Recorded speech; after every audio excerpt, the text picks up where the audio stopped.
په مدینه منوره کې به جشن وي، سالم عربو ته او قبایلو ته به موږ خپل طاقت ښو چې د ابوجهل دی او د قریشو قافلې دي څوک نه نیسي سباله. هلته کې چې ویې کتو نو اوښان چې خامخا څملي او کیني نو پچې کوي، نو دی یو پچه د اوښ رااخلي او هغه ماتوي د په یو کې د کجورې اډوکې راووته، بس پوه شو فوري طور باندې پوه شو والله دا کجور د مدینې ده. مسلمانان راغلي دي، اوس د یو بل سره نږدې دي خو غونډۍ دي او غرونه دي نو چاته پته نه لګي. مسلمانان موږ ته ناست دي او راغلي دي دلته کې او فوري طور ولګېدو. یو کس تیز اوښ ورکړه او د هغه نوم دی زمزم غفاري. هغه ته وي مکې ته ځان رسوه، مکې ته ځان ورسوه او د دوی به طریقه کار دا و چې کله به هنګامي خبرو نو ده به پټکې د سر نه تاو کړو، منډې به یې والي. وایي ته څه چل وکړه؟ وایي اوښ لرې دا شونډ وینې کا او خلک خو پټکې ته وایي ته کپړې وباسه او مدینې مکې ته ځان ورسوه ابوجهل دیله چې ګوره قافله مو لاړه د ټولې مکې مال دی پکې او لاړه مسلمانانو ونیسله. دغه کس هم هغه چل وکړو، دی مکې ته منډه وایي. د دې نه لږ ټیم مخکې د رسول الله مبارک په پوده حضرت عاتقه هغې خوب ولیدو، د عبدالمطلب لور ده او خوب ویني. وی یو کس راغی اوښ ورسره دی او د مکې په دې خوړ کې اوښ کېنو او یو اواز یې وکړه چې ای غدارو خلقو په 3 ورځو کې ځان ورسوئ ځای د ملاستې ته، مطلب چې مریږ به. وی بیا هغه ځای نه اوښ راپاس او د مسجد حرام خواته راغی. وی هلته یې اعلان وکړه چې ای غدارو خلقو ځان ورسوئ 3 ورځې کې. د مکې نه مدینې ته دغه 3 ورځو سفر و غالبا.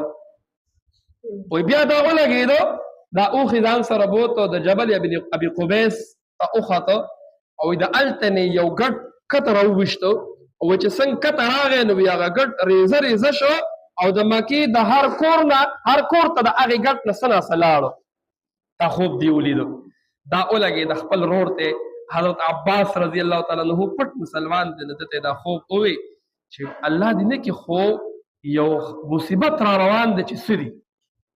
عباس رضی الله تعالی عنه ولګېدو د عتبه زوی دی د ملګری و ولید، عتبه زوی غالبا چې ولید هر یو هغه ته دا خوب ووی. دا خبره مکه کې خوره شوه. عباس رضی الله تعالی عنه یو پره را روانه او ابوجهل آواز راکړه چې ابوالفضل راشه دې خواته. وایي چې د په سړو کې خو تاسو د نبوت دعوی کوئ، خو مو ولیدې خو اوس په ښځو کې هم تاسو دا خبرې کوئ.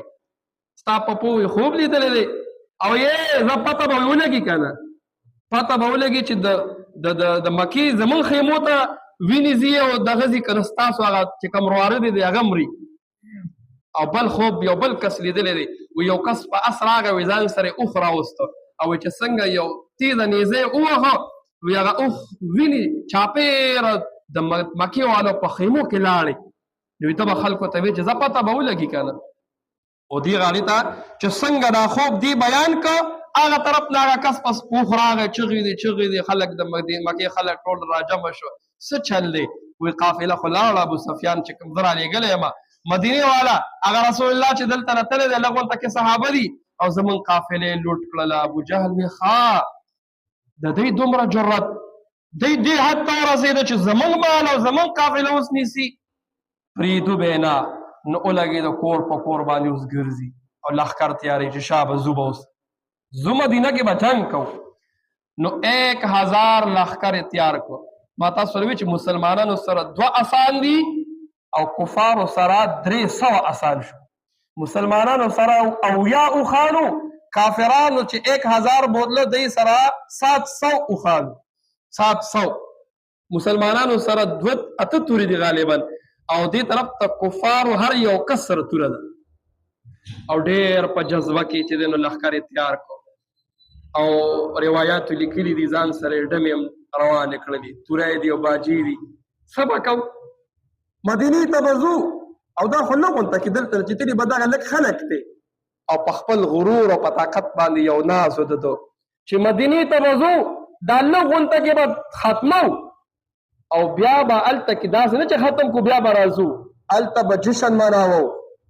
په مدینه منوره کې به جشن وي، سالمو عربو ته او قبایلو ته به موږ خپل طاقت ښو چې د ابوجهل دی او د قریشو قافلې دي څوک نه نیسي سباله نو د لښکر تیار کوه یو یو پسې ګرځي او تیارېږي